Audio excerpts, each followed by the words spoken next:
What's up, fun kids? My name is Ellis. I am a flight student currently at flight school, and so I created this channel to read to my girls when I can't be home and they want to hear a story.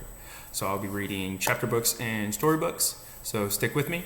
Currently we are reading Scooby-Doo, Vampire Zoo, Hullabaloo. We are on chapter 6, so we'll be reading chapter 6 and chapter 7 today. So stick with me. Chapter 6. Uproar. Shaggy and Scooby-Doo followed Scott towards a long building attached to several large cages. They passed under a sign reading Big Cats. Scooby-Doo looked up at the sign. Ruh-roh. I can't believe we haven't found the others yet, said Scott. Shaggy ran ahead to the first door he could find. Like, I say we hide out in this closet until this all blows over. Shaggy, wait, yelled Scott. It was too late. Shaggy opened the door and was buried under a pile of unicycles, juggling pins, and colorful balls. Giggled Scooby-Doo. Shaggy climbed out of the mound. Like, I think you should have some storage problems around here.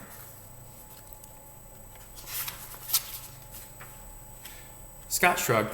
Like I said, a bunch of these animals came from the circus. Now, I'm up to my elbows in circus stuff. Scooby-Doo tapped Shaggy on the shoulder. Raggy? Wook. He pointed to two vampires gliding up the pathway. Yipes! And double yipes, shouted Shaggy.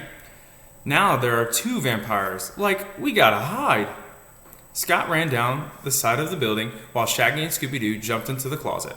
Scooby grabbed the doorknob with his tail and slammed the door shut behind them. The vampires floated up to the door. They looked at each other, and then one reached for the doorknob. They hissed when the door flew open. Shaggy jumped out wearing tan shorts and a tan shirt. There's the vampires coming down up the pathway.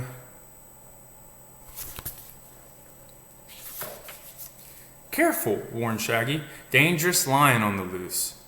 Scooby stepped out of the closet. He wore an old mop atop his head like a lion's mane. Scooby growled and pretended to claw at the vampires. The monsters looked at each other and then looked back at Scooby and Shaggy. They floated a little closer. I don't think they're buying it, Scoob, whispered Shaggy. Give them a roar.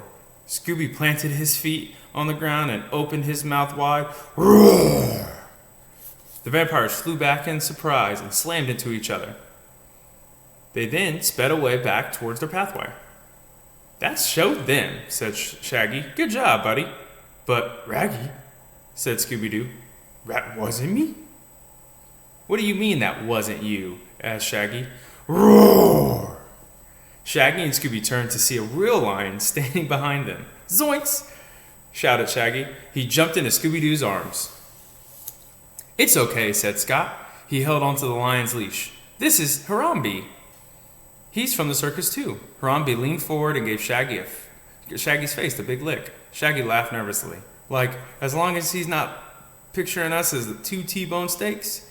Scott laughed. Let me put him back in his cage and we can find the others.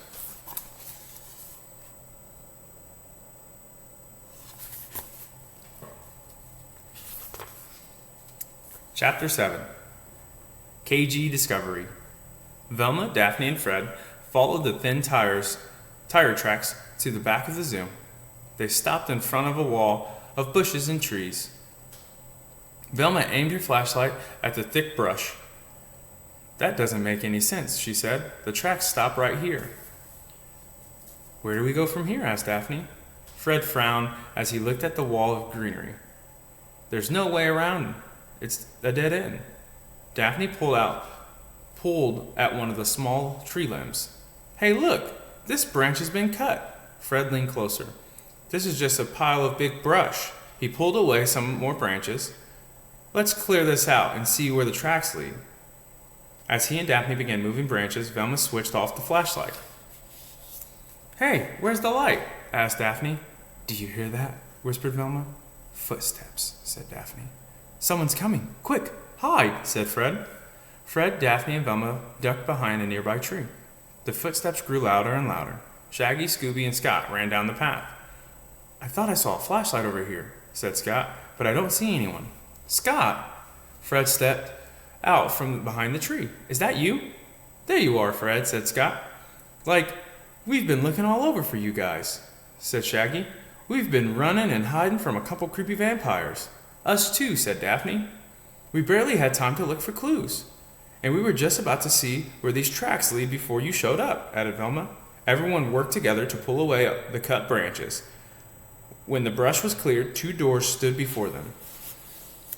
That's not supposed to be there, said Scott. They look like the doors on the back of a semi-trailer, said Velma. Let's open them and see, suggested Fred. Fred and Shaggy opened the doors and saw that it was the back of a trailer. And the trailer was full of different sized cages. The cages were full of animals. Shaggy pointed to a large cage. Like, that's the baby elephant we saw.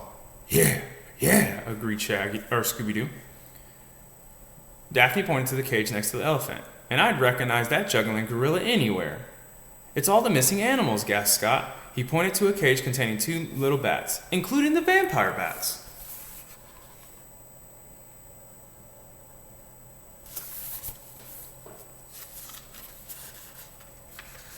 Like, someone has been stashing them here this entire time, said Shaggy.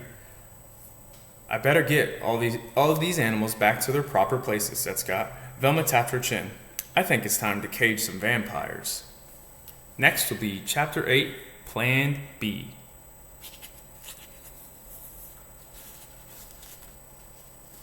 I'll stop here because I don't think it'll last that whole long, and we'll do another video.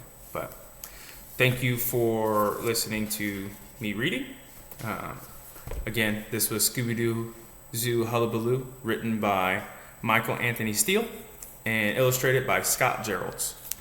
I will finish this story in the next video. Hopefully, I think we'll read the last 3 chapters. But to my little girls, I love you. Sweet dreams. Good night. I'm so proud of you. To everyone else, thank you for listening. Have a good night.